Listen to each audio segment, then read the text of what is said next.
Right in the heart of Jerusalem, there's an ancient dream that might just come true. It's a dream that people have believed in for a very long time. It is the dream of the Third Temple, a profound symbol of hope, destiny, and unwavering faith. As we embark on this intriguing journey, we find ourselves at the crossroads of an age-old prophecy and a modern political landscape, where the dream of rebuilding the Third Temple stands as both an enigma and a catalyst for change.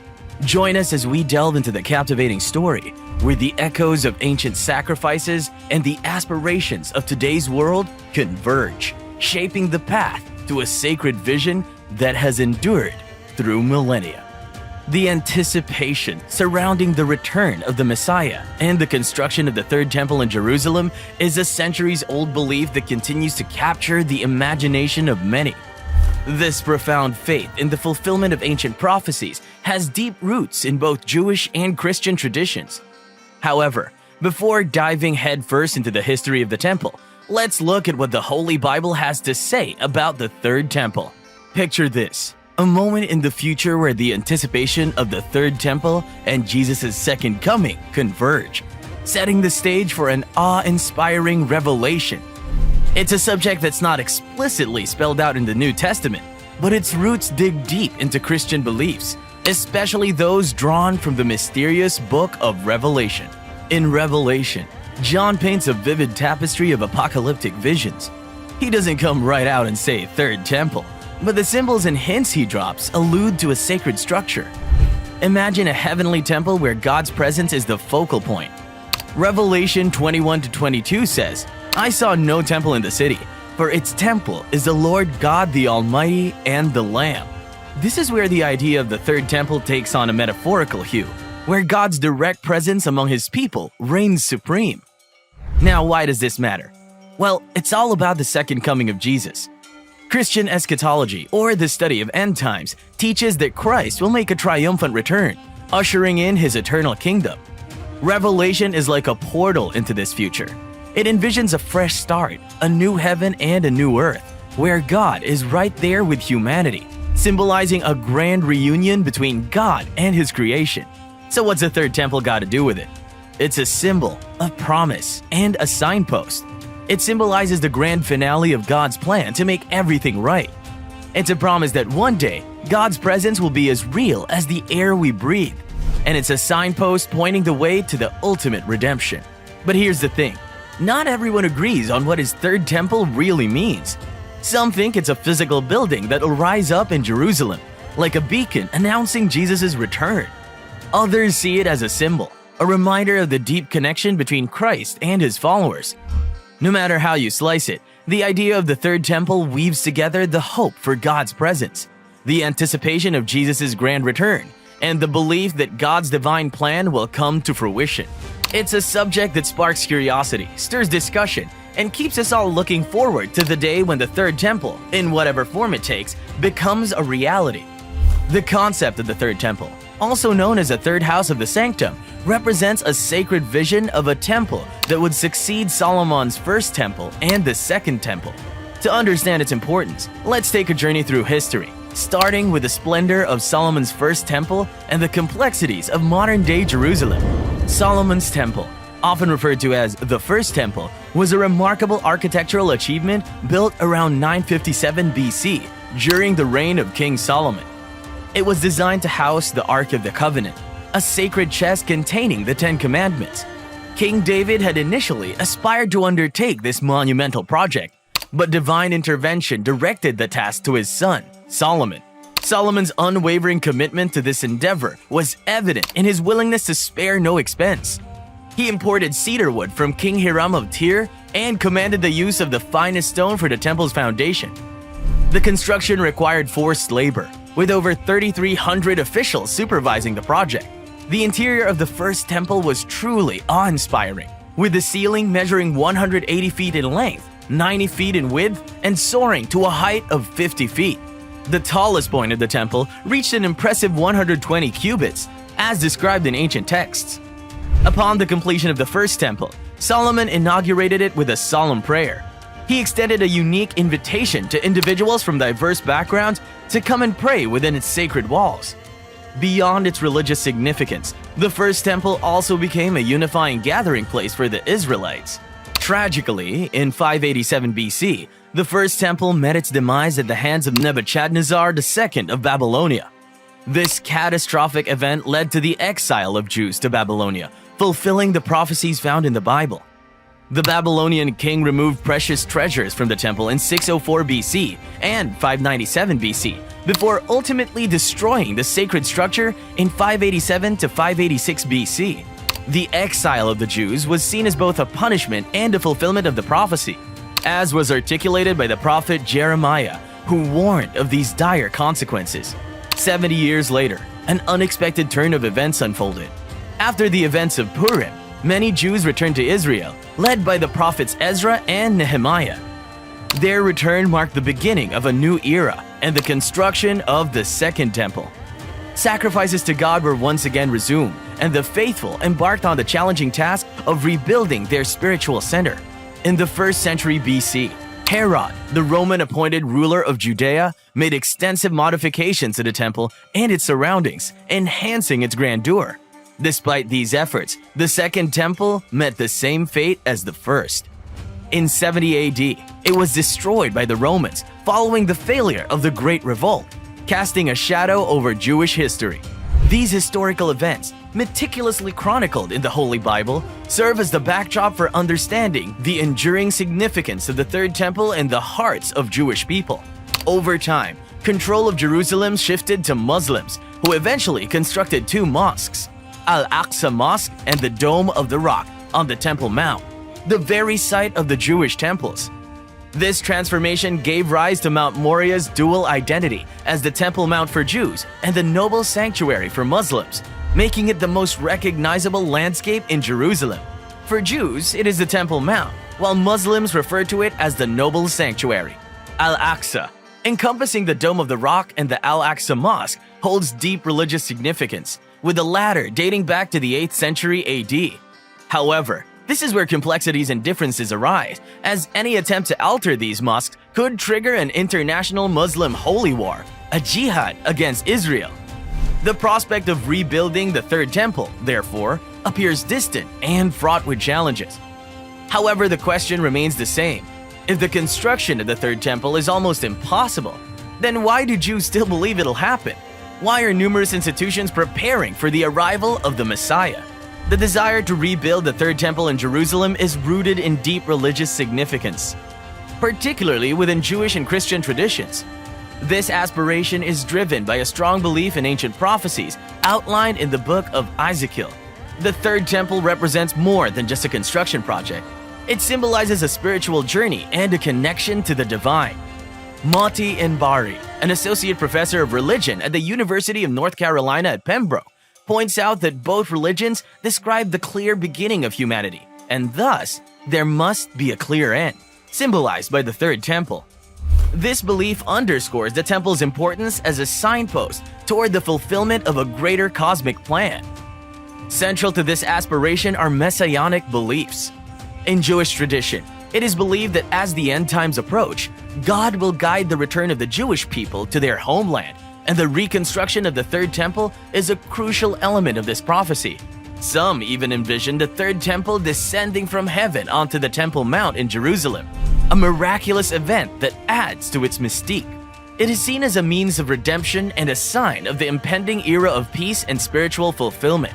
The anticipation and hope surrounding this endeavor are palpable. It is not just about the physical construction, but also a profound conviction that the rebuilding of the temple will usher in an era of peace and spiritual renewal. This aspiration is a testament to the enduring faith of Jewish and Christian communities, representing the promise of a harmonious future. In essence, the dream of rebuilding the Third Temple is a reflection of the enduring power of faith and hope. It serves as a symbol that points towards a future where divine promises are fulfilled and humanity finds its ultimate purpose. This aspiration transcends cultures and beliefs, uniting people in their pursuit of a brighter, spiritually enriched future. This profound desire to return home and rebuild the third temple holds a special place in the hearts of Jewish people, especially among Orthodox Jews. However, even within the ranks of Orthodoxy, there is disagreement about how the rebuilding should take place.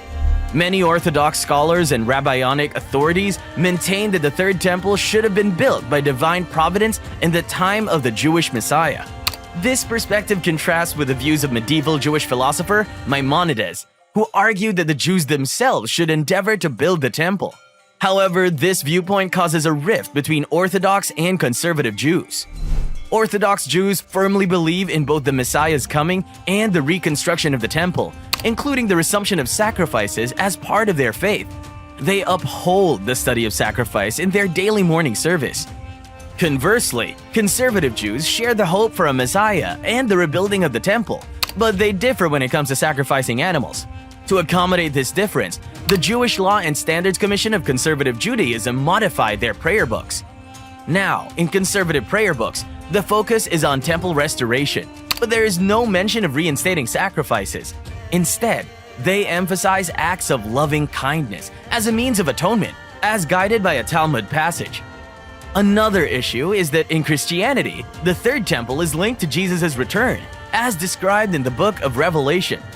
Some Christians believe it will be physically rebuilt, while others have different interpretations. These varying perspectives contribute to the complexity of the issue. But why hasn't the third temple been built yet? There are significant challenges that have prevented its construction. One immediate and prominent obstacle is the presence of two historic Islamic buildings dating back to the 13th century, the Al-Aqsa Mosque and the Dome of the Rock. Both structures are believed to occupy the exact site of the Second Temple, making any attempt to build on the site or construct Jewish structures near a potential flashpoint for serious international conflicts. However, it's worth noting that not all scholars agree on the precise location of the Second Temple. Some argue that it could be situated just north or about 200 meters south of the Dome of the Rock. The Bible's vague reference to the temple's location as a place which the Lord your God shall choose to cause his name to dwell there adds to the uncertainty. Despite these complexities, it is unanimously accepted that the only site for the Hebrew temple is the Temple Mount in Jerusalem. Prophetic texts, such as those from Ezekiel, Isaiah, and Micah, all point to Jerusalem as the place where the third temple is destined to be built. However, the ambiguity surrounding its exact location has led most Orthodox Jewish scholars to reject any attempt to build the temple before the arrival of the Messiah. Beyond the location, other obstacles cast shadows on the path to rebuilding the third temple. Dimensions specified in cubits are subject to debate, and disagreements persist over whether the academic consensus of 1.84 feet or the 1.43 feet proposed by historian Asher Selig Kaufman should be adopted. These uncertainties hinder the construction of an altar, a central element of the temple. Another significant hurdle is the need for a massive workforce of priests and Levites to perform. The continuous and large-scale ritual slaughter of animals required for appeasing the deity. This challenges the beliefs of conservative Jews who do not advocate for such practices. Furthermore, the Temple Mount has become a major point of contention in the Israeli-Palestinian conflict, exacerbating political tensions. The religious significance of the site has been overshadowed by geopolitical strife, reducing the chances of a peaceful construction process. As the Third Temple confronts the challenge of assembling a massive workforce for the intricate rituals of continuous animal sacrifices, a recent incident that took place on the 3rd of October near Jerusalem's Old City adds a captivating twist to our narrative. Can you believe that an Israeli citizen embarked on a daring mission to bring a sheep to the Temple Mount for a sacrificial offering? This was no ordinary individual, but a fervent religious activist affiliated with the Chozrim Lahar movement. Their mission? To prevent what they saw as the abandonment of the Temple Mount into foreign hands. Yet this bold act led to his apprehension by law enforcement officials en route to the Mount, setting off a chain of events that stirred deep tensions. In the wake of this arrest, the Chozrim Lahar movement issued an ominous warning. There is no more room for Muslim rule on the Temple Mount. But could this incident ignite a new chapter in the quest for the Third Temple? Undaunted, the organization made a resolute pledge that sacrifices would soon return to the Mount, and the vision of constructing the third temple on its sacred grounds would materialize. It is time to build a third Jewish temple and renew sacrifices, they boldly proclaimed, sending a powerful message to both the government and the Arab world. With a passionate warning, they declared, "Dear government and Arabs, you are messing with the wrong generation." The stage is already set for an enthralling and potentially transformative chapter in this captivating narrative. Will it lead to a new reality or further intensify the complexities surrounding the Third Temple? However, this isn't the first time an institution has chosen a rather aggressive way of demanding the construction of the Third Temple. In a momentous turn of history, Rabbi Shlomo Goren, chief rabbi of the Israel Defense Forces, orchestrated a historic event in August 1967. This event unfolded when Israel gained control of the Temple Mount, and Rabbi Goren led a fearless group of 50 Jews to the hallowed grounds. There, amidst confrontations with Muslim guards and Israeli police, they held prayer services, marking a determined effort to rekindle the Jewish presence.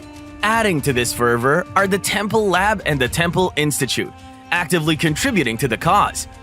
The Temple Lab has meticulously crafted various items for use in the Third Temple, while the Temple Institute has embarked on the intricate task of recreating the sacred garments to be worn by Israelite priests, including the revered high priest. However, the challenge lies in the vagueness of descriptions in the Holy Bible and the limited guidance provided by the Mishnah. One bold act by the Temple Institute in 2017 stirred controversy: a sacrificial ritual near Temple Mount. This audacious move led to arrests and generated heated debates. Criticism notwithstanding, the Temple Institute remains steadfast in its commitment to the cause. They even imported 5 red heifers from Texas to fulfill a specific requirement for temple sacrifices, a practice rooted in Numbers chapter 19 verses 2 to 10. In this passage, God commands the sacrifice of a special heifer whose ashes would be used to create the water of purification necessary for cleansing priests before offering sacrifices. Amidst these unfolding dynamics, one can't help but ponder the pivotal role played by the new Israeli government formed last December. Is it indeed a major step towards the long-anticipated construction of the Third Temple? At the helm of this coalition stands Benjamin Netanyahu, a staunch advocate for Jewish interests. His government's platform boldly asserts the exclusive and indisputable rights of the Jewish people over both Israel and the Palestinian territories, signaling a commitment to expand settlements in the contested West Bank. But what does this mean for the sacred Temple Mount, nestled within the West Bank's borders?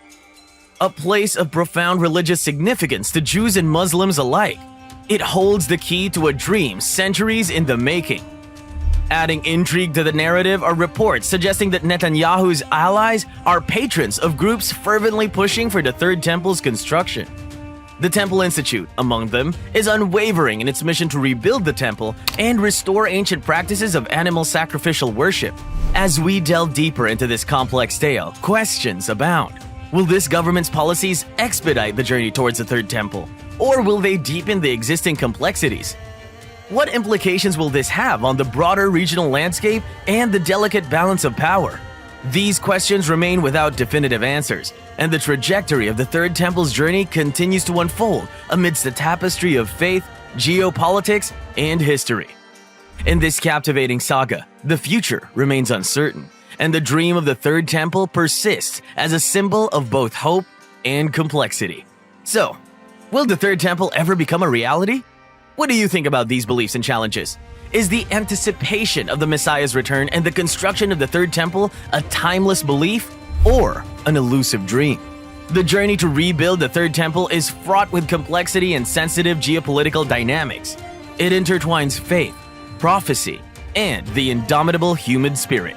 Nonetheless, amidst numerous challenges, there remains a consensus. The Third Temple is destined to rise in Jerusalem, on the hallowed grounds of its predecessors.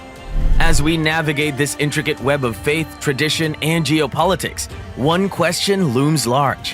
What lies ahead in this compelling journey? The story is far from over, and the echoes of history resound within the ancient walls of Jerusalem, where the dream of the Third Temple endures, resilient as ever.